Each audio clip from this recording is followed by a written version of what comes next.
신명기 29장 1절부터 9절 말씀까지 우리 한 절씩 교독하도록 하겠습니다. 호렙에서 이스라엘 자손과 세우신 언약 외에 여호와께서 모세에게 명령하여 모압 땅에서 그들과 세우신 언약의 말씀은 이러하니라.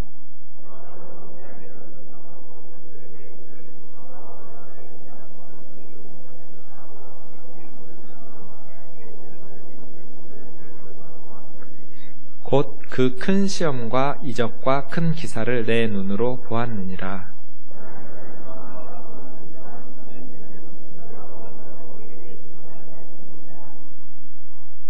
주께서 40년 동안 너희를 광야에서 인도하게 하셨거니와 너희 몸에 옷이 낡아지지 아니하였고 너희 발에 신이 헤어지지 아니하였으며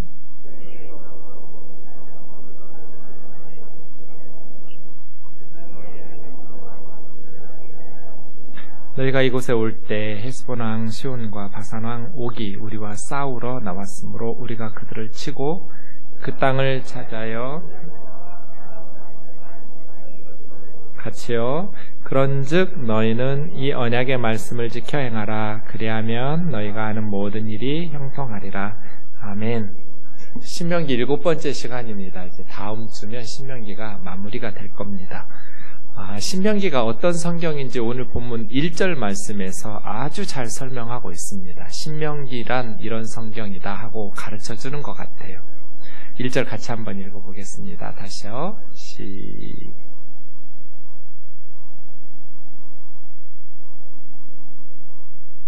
제 거 열어주면 될 건데. 시작. 호렙에서 이스라엘 자손과 세우신 언약 외에 여호와께서 모세에게 명령하여 모압 땅에서 그들과 세우신 언약의 말씀은 이러하니라. 언약이 2개 나오죠? 호렙에서 하나님께서 이스라엘 자손과 세우신 언약.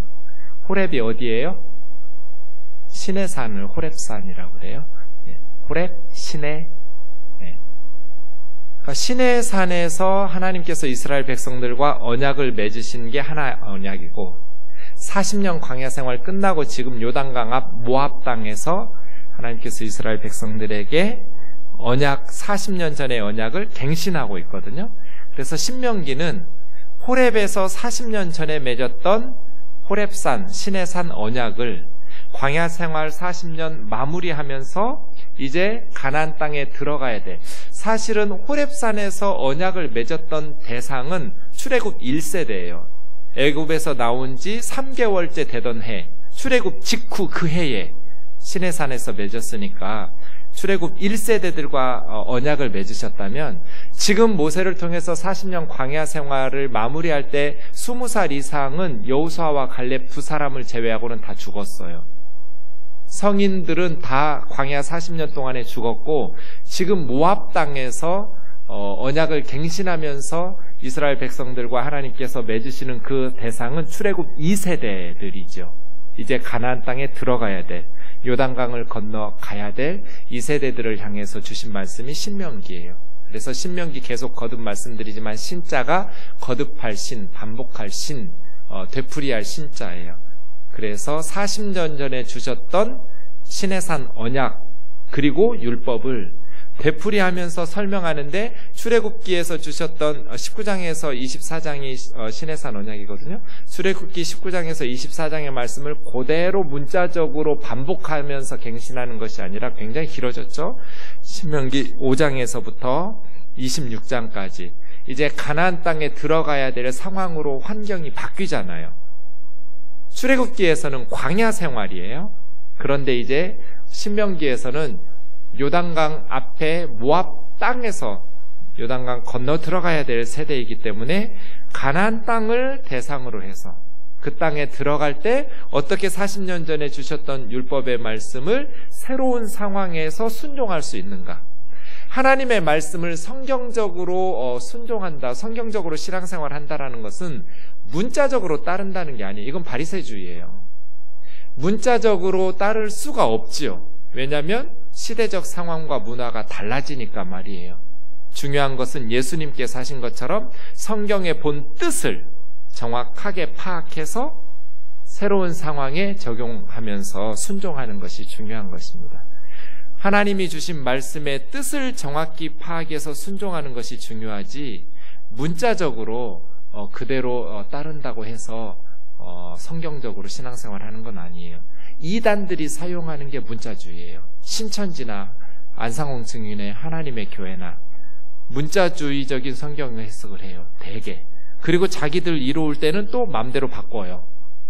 그래서 성경 해석이 왜곡되고 잘못되면 신천지 굉장히 독특한 이단이에요. 안상홍 증인에도 비슷한데요. 이 사람들은 다른 걸로 신도들을 모집하지 않았어요. 성경 한 권으로 모집했어요. 기복주의가 아니에요. 신천지는 성경 공부를 가지고 수십만 명을 교회에서 다 뽑아간 거예요. 그러니까 한국교회 수준이 얼마나 성경적인 실력이 모자른 거예요.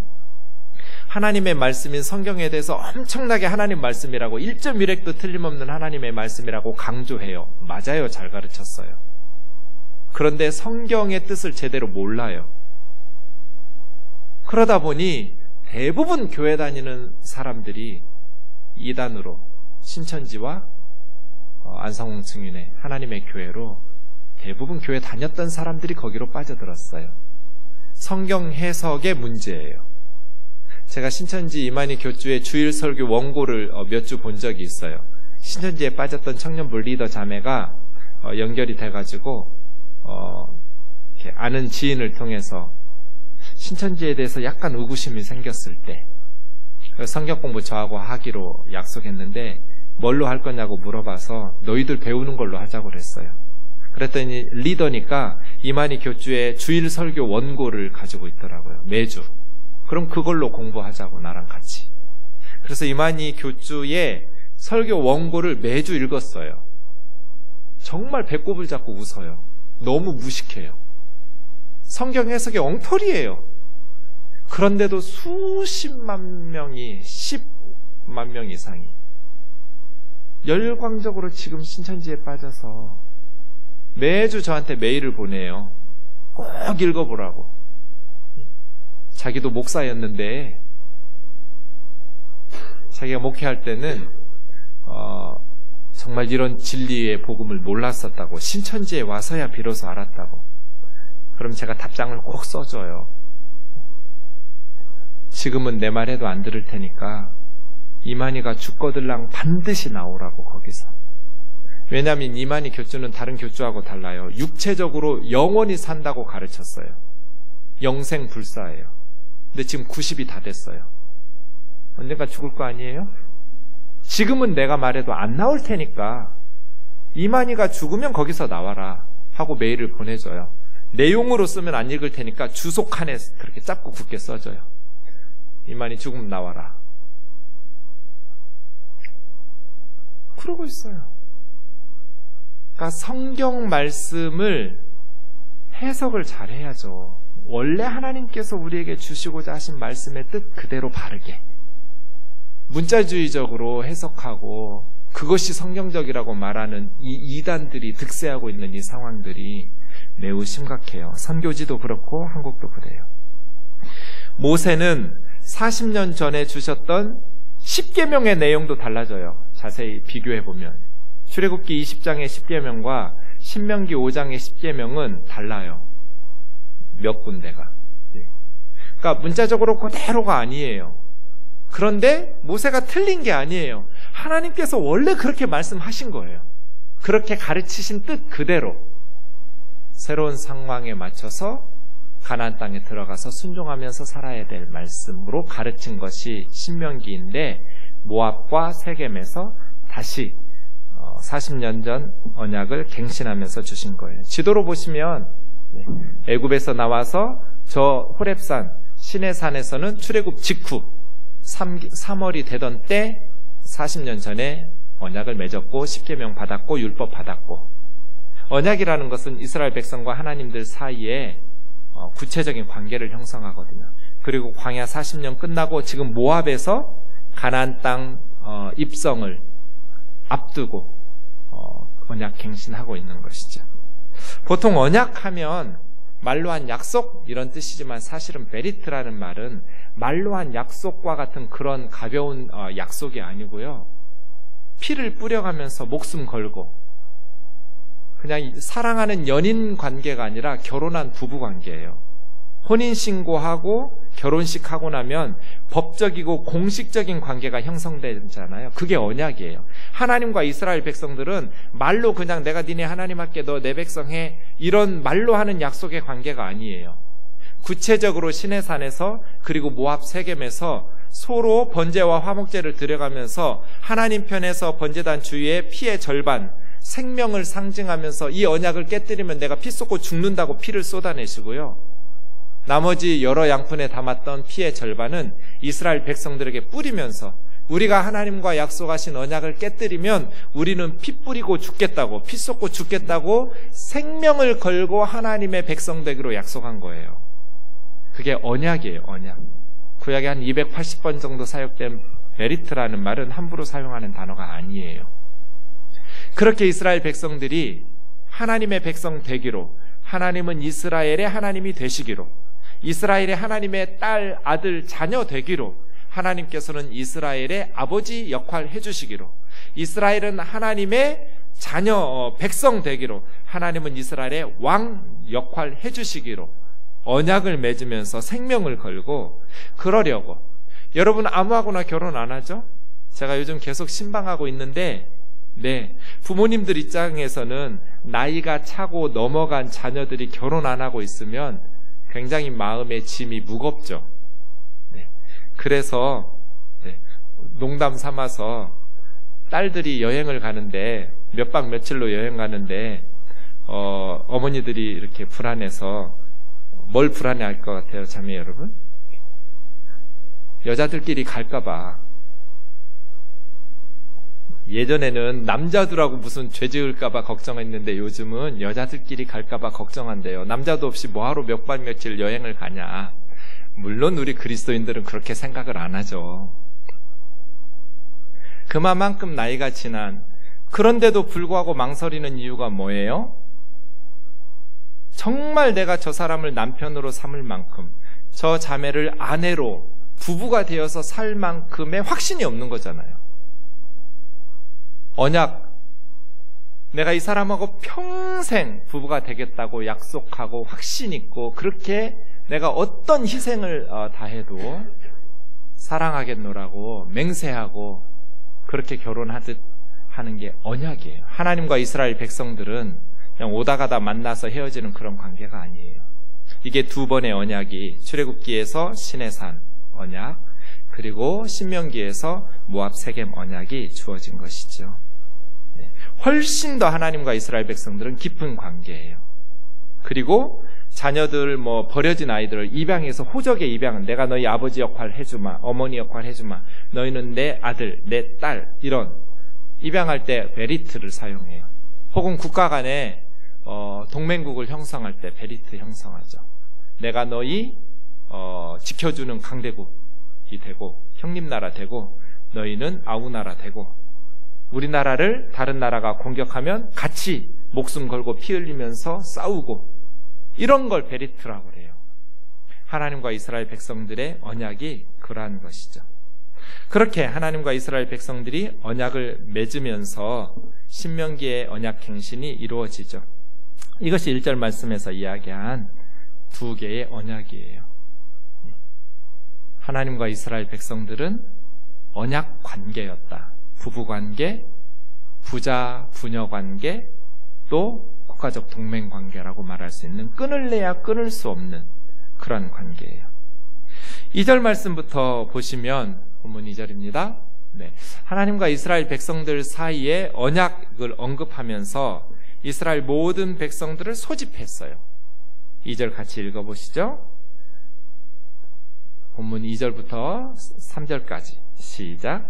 모세가 온 이스라엘을 소집하고 그들에게 이르되 여호와께서 애굽 땅에서 너희의 목전에 바로와 그 모든 신하와 그의 온 땅에 행하신 모든 일을 너희가 보았나니 곧 그 큰 시험과 이적과 큰 기사를 내 눈으로 보았느니라.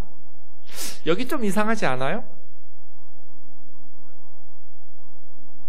저는 이상한데 여러분이 이상하지 않다고 하면 저는 이상해요. 분명히 이상하거든요. 근데 이상하다고 안 해요. 그게 저는 이상해요. 뭐가 이상해요, 여러분? 2절에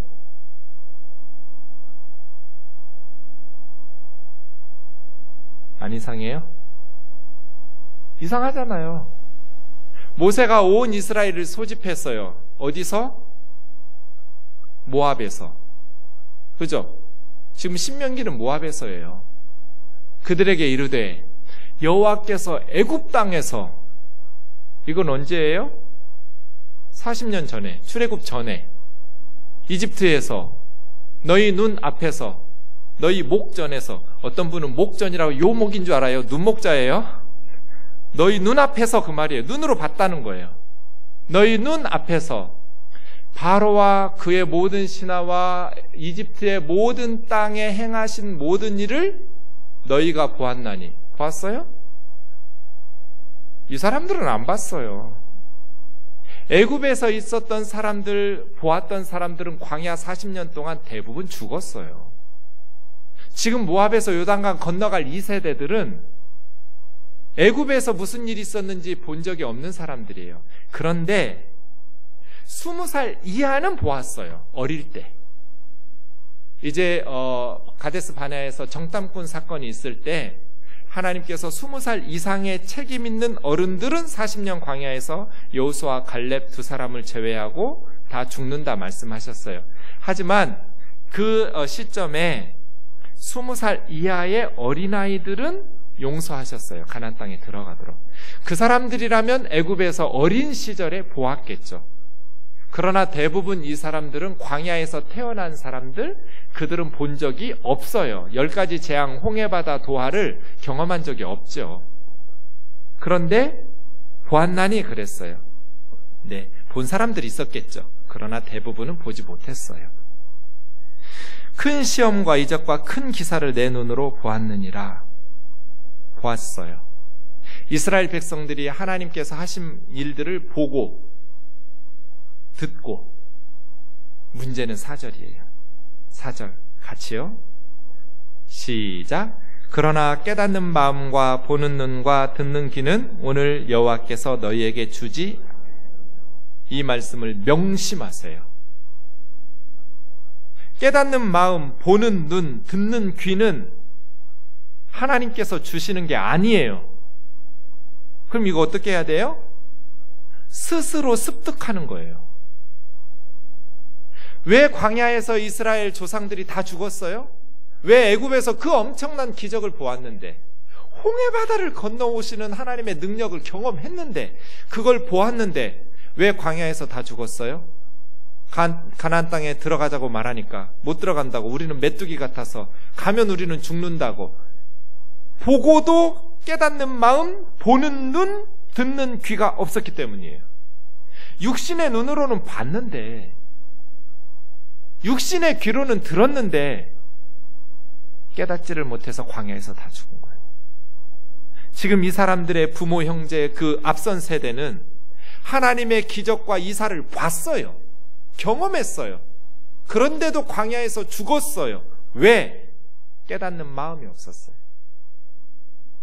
영적으로 보는 눈과 듣는 귀가 없었어요. 하나님은 우리에게 밥상을 차려주셔요. 그런데 먹는 건 우리가 해야 돼요. 깨닫는 마음, 보는 눈, 듣는 귀는 오늘날도 하나님께서 너희에게 주지 아니하셨느니라. 왜 수많은 사람들이 이단에 빠져요? 깨닫는 마음, 보는 눈, 듣는 귀가 없기 때문이에요. 왜 수많은 사람들이 하나님을 믿지 못하고 세상으로 나가요? 깨닫는 마음, 보는 눈, 듣는 귀가 없기 때문이에요. 이건 우리 스스로 갖춰 나가야 돼요. 하나님께서 경험하게 하셨잖아요. 엄청난 10가지 재앙을 경험했어요. 홍해바다를 건너는 것을 경험하고 보았고 들었어요. 그러면 뭐 해야 돼요? 깨달아야죠.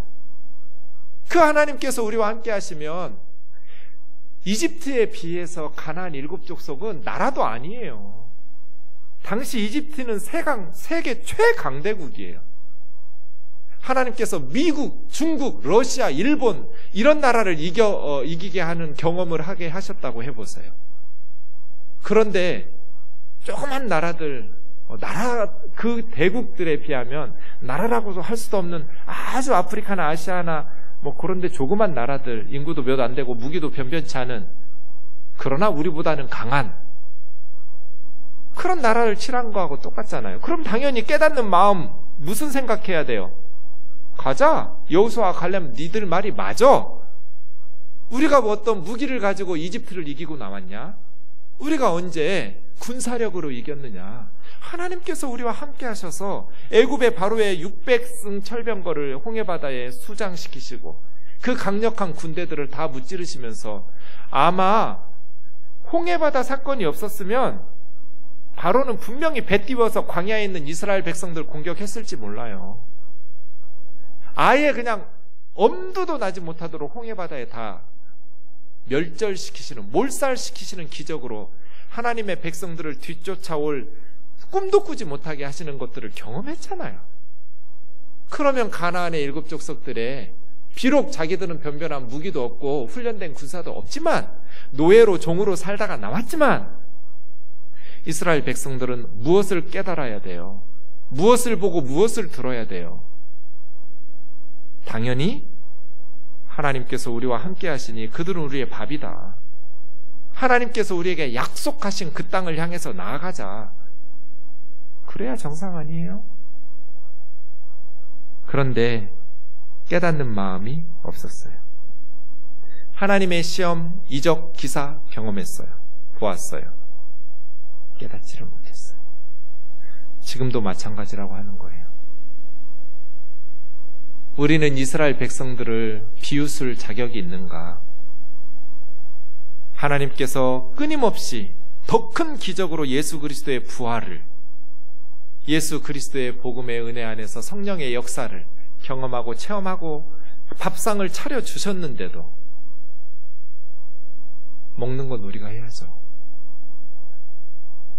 사랑하는 형제 자매 여러분, 하나님의 말씀을 깨닫는 마음, 영적인 안목을 갖추어서 보는 눈과 듣는 귀가 있기를 주의 이름으로 축원합니다. 그렇게 자라나야 돼요. 말씀을 계속 읽는 거 아무 의미 없어요. 깨닫는 마음이 있어야 돼요. 제가 전도사 때 유년부실에 갔더니 초등학교 1, 2, 3학년 교실이었는데요. 교회의 교육관이었는데 참 예쁜 걸 하고 있더라고요. 그 전도사님 지금도 제가 아주 사랑하는 후배인데요. 참 잘했어요. 아이들을 너무 예쁘게 잘 신앙으로 양육하는 그런 전도사님이셨어요. 그런데 벽에다가 뭘 하냐면 포도 모양으로 그림을 그려서 일주일에 읽어올 성경 분량을 읽어온 학생들에게 자기 이름의 포도 종이에 스티커 하나씩 붙이는 거예요. 그 포도 종이 스티커가 다 채워지면 선물을 주는 거예요. 그래서 아이들에게 주중에 집에서 성경을 읽도록 양육하고 계시더라고요. 참 귀한 일이죠. 근데 제가 좀 궁금해졌어요. 전도사님, 너무너무 좋은 걸 하고 계시는데 아이들이 어떤 성경을 읽어요? 어른들 성경 읽는다는 거예요. 그러면 초등학교 1, 2, 3학년 애들이 어른들 성경을 읽고 무슨 내용인지 이해해요? 못한다는 거예요. 대부분. 그럼 이거 왜 읽어요? 근데 공과가 어른들 성경으로 되어 있기 때문에 공과하고 맞춰서 읽히다 보니 그렇게 어른 성경으로 읽힌다는 거예요. 그래서 제가 대치동의 총회 교육부를 찾아갔어요. 공과 만드는 그 사무실이 있더라고요. 제가 어느 교회 전도사인데 아이들 주일학교 공과가 어른용 성경으로 편집되다 보니 초등학생들은 읽어도 이게 무슨 내용인지를 모른다. 아이들용 공과 교재만이라도 쉬운 성경으로 현대인의 성경이나 그렇게 아이들이 읽으면 이해할 수 있는 성경 본문으로 편집해달라고. 제 말을 우리 총회 교육국에서 받아들였을까요? 무시했을까요? 무시했죠. 저는 왜 무시당했을까요? 큰 교회의 전도사가 아니었기 때문인지, 나이가 없는 어린 전도사, 목사도 아니고 그래서인지. 지금은 우리 총회 공과가 바뀌었어요. 아이들이 읽으면 이해할 수 있는 성경으로. 그 중간에 하이디온이니 어린이 전도협회니 다른 공과책들이 나오기 시작했고, 한국교회는 대부분 하이디온이 우리 양재동에 본사가 있는데 엄청난 빌딩을 샀어요. 그렇게 돈을 많이 벌었어요. 우리 총회에서 그들보다 먼저 그런 단체가 있기도 전에 제 말 들었으면 모든 교단에서 다 우리 공과를 사가지고 빌딩을 지었을 것 같아요. 진짜 바보 같아요. 애들이 읽어도 무슨 말인지를 모르는데 그 성경 계속 읽히면 무슨 부적처럼 아이들 읽으면 무슨 은혜가 있어요? 무슨 영적인 유익이 있어요? 있죠. 있는데 내용을 깨달아 알아야죠. 깨닫는 마음이 있어야죠. 성경을 보는 눈이 있어야 되고 듣는 귀가 있어야죠. 그래야 그 말씀의 진리가 우리 아이들에게, 우리 성도들에게 영적인 힘을 부려야지. 그래서예요. 사랑하는 형제 자매 여러분, 성경을 부적처럼 읽지 마세요. 무슨 말인지 이해도 못하면서 그냥 많이 읽으면 막연히 나에게 복이 되겠지. 유익하죠. 내용인지 모를라도 계속 반복해서 읽다 보면 터득되는 경우도 많고요. 그러나 그런 성경 읽기는 그다지 큰 유익이 없어요. 한 문장 한 문장이 무슨 뜻인지 깨닫는 마음으로 읽어야 돼요. 하나님의 말씀이 무슨 뜻인지 깨닫는 마음이 없으니 그 많은 것을 들었고 보았음에도 불구하고 이스라엘 백성들은 광야에서 40년 동안 다 죽은 거예요. 약속의 땅에 들어가지 못한 거예요. 믿음이 생기지도 못한 거예요. 참 이것도 아이러니하지 않아요? 홍해바다를 건넌 그런 엄청난 기적을 경험한 사람들이 하나님을 믿지 못해서 광야에서 죽고 가나안 땅에 못 들어가다니.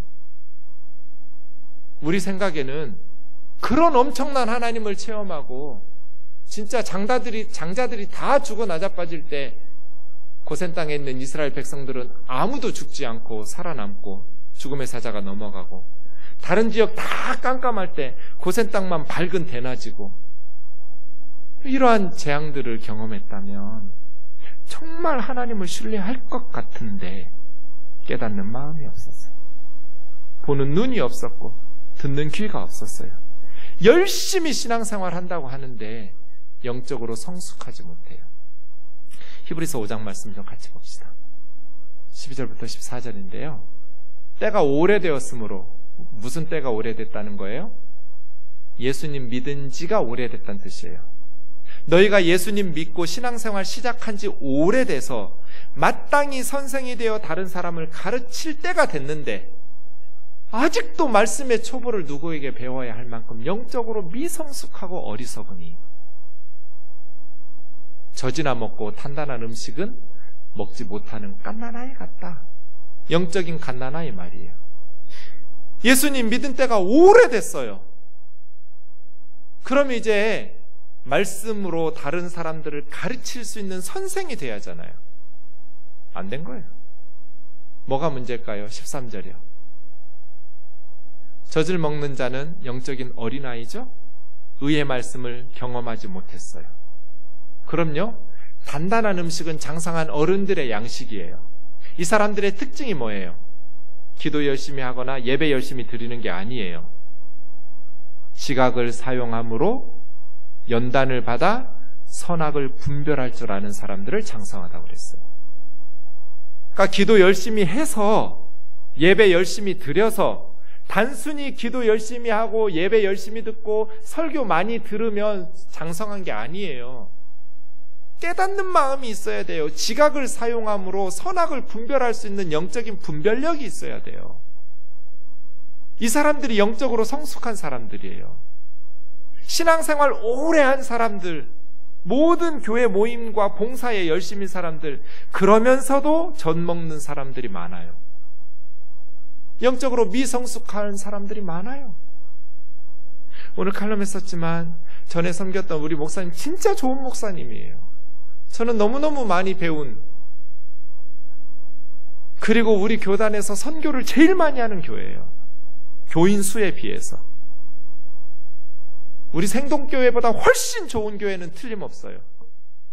선교 많이 하는 교회 좋은 교회거든요. 성도들이 정말 헌신해요. 선교를 위해서, 복음을 위해서. 그게 좋은 교회죠.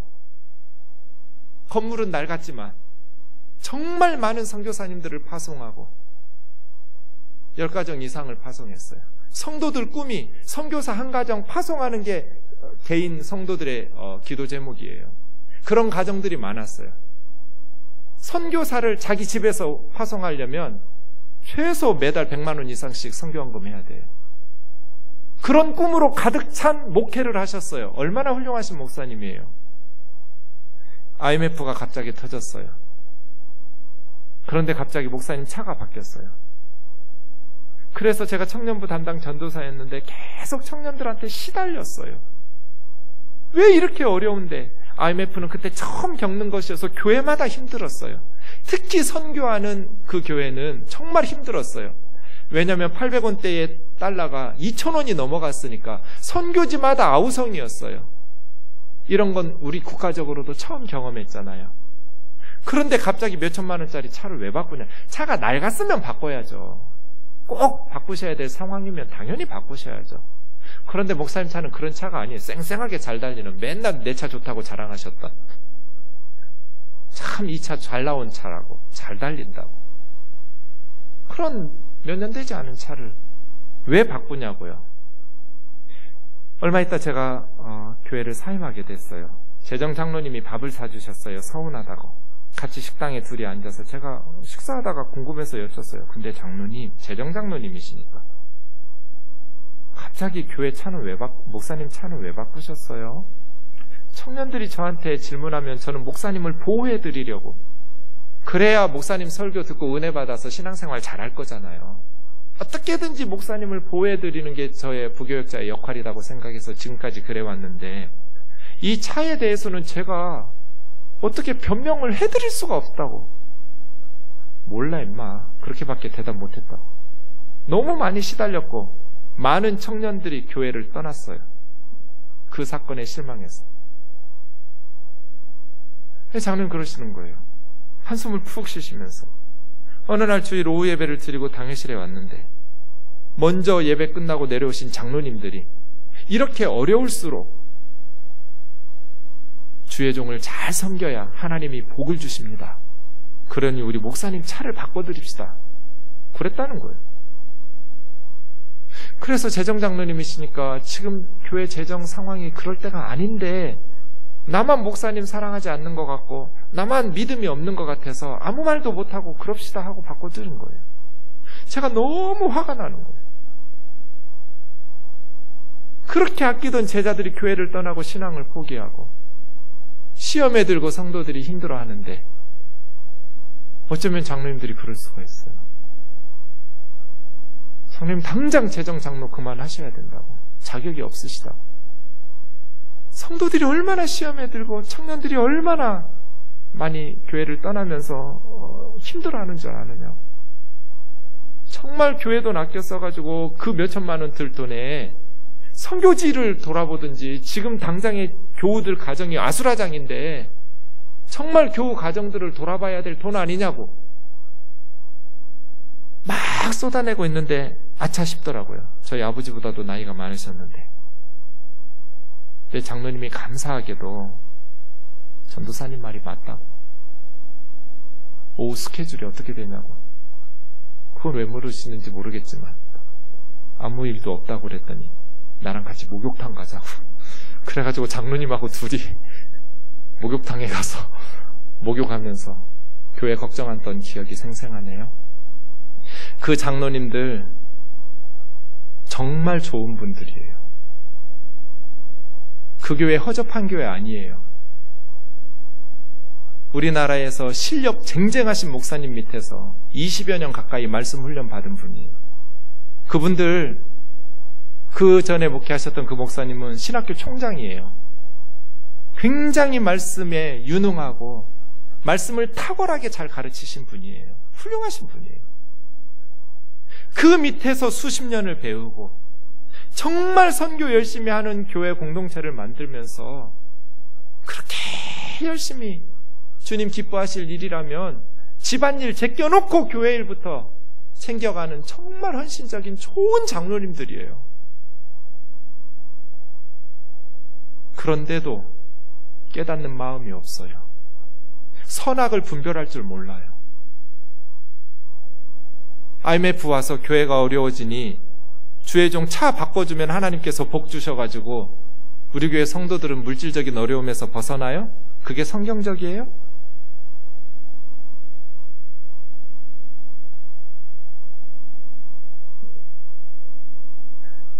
홍해를 건넌 이스라엘 백성들이 가나안 땅에 들어가지 못하고 광야에서 죽었다는 것을 기억하세요. 깨닫는 마음이 그렇게 중요해요. 설교 많이 듣는다고 깨닫는 거 아니에요. 성경 많이 읽는다고 깨닫는 거 아니에요. 교회 열심히 나온다고 깨닫는 거 아니에요. 항상 성령님 앞에 겸손하게 구해야 돼요. 예배를 드릴 때, 기도하고 찬양하고 말씀을 나눌 때 주님 선악을 분별하는 깨닫는 마음, 보는 눈, 듣는 귀 주세요.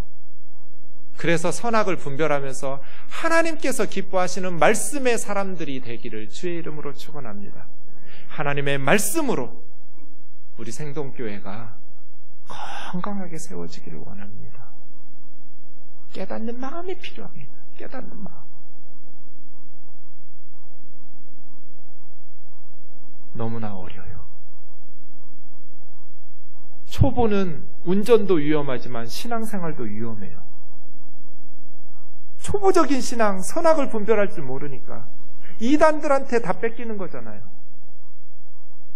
평생 이단의 교주 섬기다가 죽어서도 지옥에 가는 거잖아요. 영적으로 성장하고 자라나는 것이 이렇게 중요한데 영적으로 성숙해지시려면 하나님의 말씀을 바르게 해석하고 적용하면서 지각을 사용하고 생각을 사용하고 하나님 앞에 말씀으로 체험하면서 연단받아서 선악을 분별할 수 있는 영적인 통찰력이 있어야 돼요. 그래야 젖만 먹고 맨날 은혜 받고 좋은 소리만 듣고 위로만 받으려는 그런 미성숙함으로는 감당할 수 없는 하나님 나라의 일꾼으로 감당할 수 있게 되는 것이죠.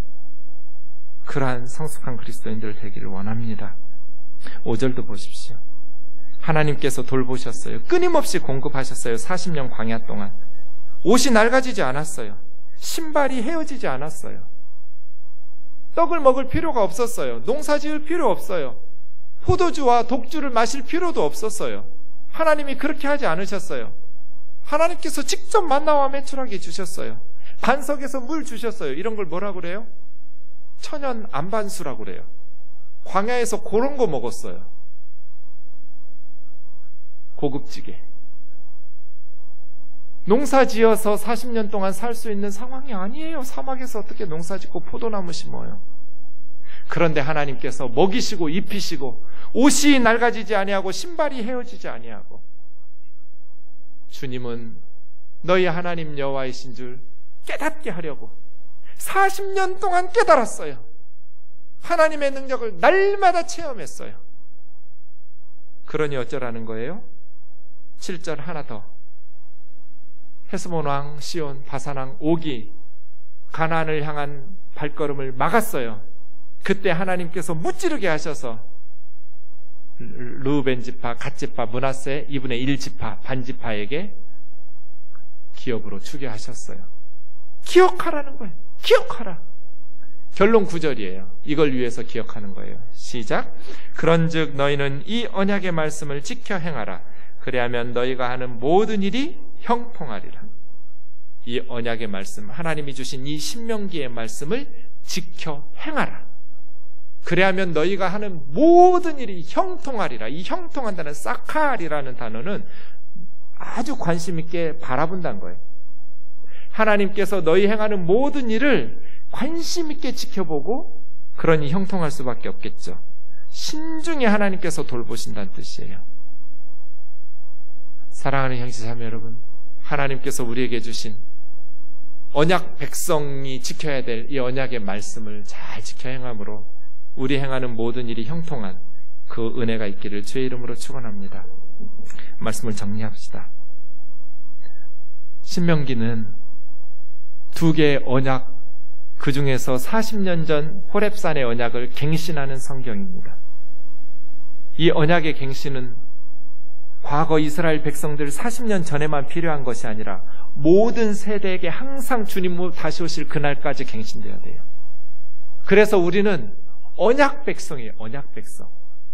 하나님과 언약을 맺었다라는 것은 생명을 걸고 하나님의 아내가 되고 하나님의 딸이 되고 하나님 아들 되고 하나님의 백성 되는 거예요. 이제 우리는 하나님의 언약 백성으로 살아가야 돼요.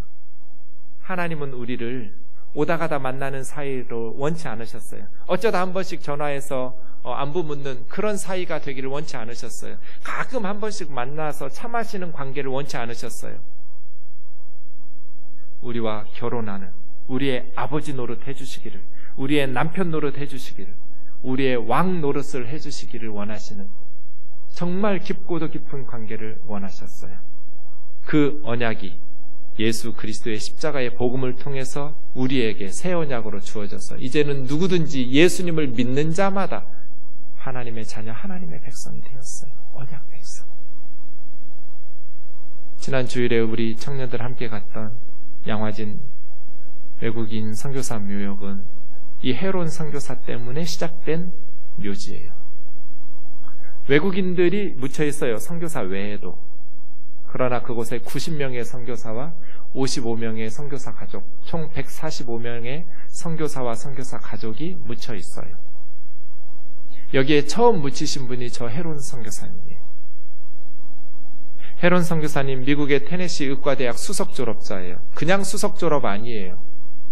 개교 일의 최고 성적의 수석 졸업이에요. 학교가 얼마 안 됐나 보지? 아니에요. 졸업했던 1883년에 이미 90년 된 학교예요. 90년 개교 역사상 최고 성적으로 졸업한 학생이에요. 대학에서 교수하라고 27살에 졸업했는데 교수로 붙잡았어요.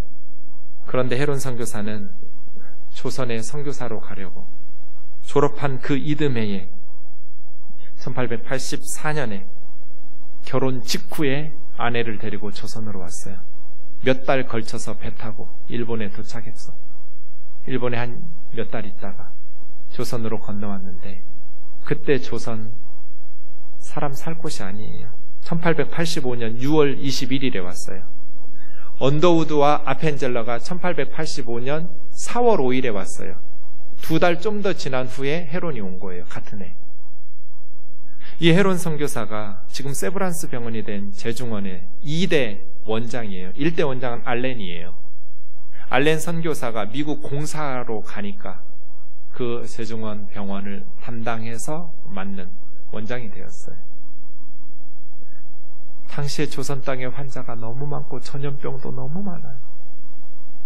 그래서 쉼 없이 일했어요. 환자들을 돌봤어요. 병원에 오지 못하는 환자는 백리길을 마다하지 않고 왕진 가방 들고 가서 고쳐주었대요. 위험하니까 많은 선교사들이 본국으로 철수했어요. 그런데 이 헤론 선교사는 끝까지 남아서 조선에 복음을 전하고 예수 그리스도의 사랑으로 환자들을 돌봐주다가 5년 만에 35살에 죽었어요. 병이 옮아서 죽었어요. 이질에 걸려서. 헤론 선교사님 생각할 때마다